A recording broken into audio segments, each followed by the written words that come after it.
आज हम बात करने वाले हैं एसबीएल कंपनी की स्टोबल्स कफ सिरप के बारे में। दोस्तों, एसबीएल की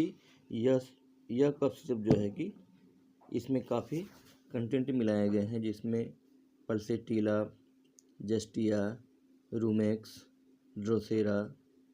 Zingiber, ocimum sanct, blatta orientalis, spongia tosta, ipecac. इन कंटेंट से यह होम्योपैथिक दवा बनी है जो कि किसी भी प्रकार की खांसी हो, चाहे वो ड्राई खांसी हो या कफ वाली खांसी हो, किसी भी प्रकार की खांसी में जो है यह काफ़ी उपयोगी दवा है। इस दवा को जो है बड़ों में 5 ml दिन में 3 या 4 बार, छोटे बच्चों में 2.5 ml दिन में 3 या 4 बार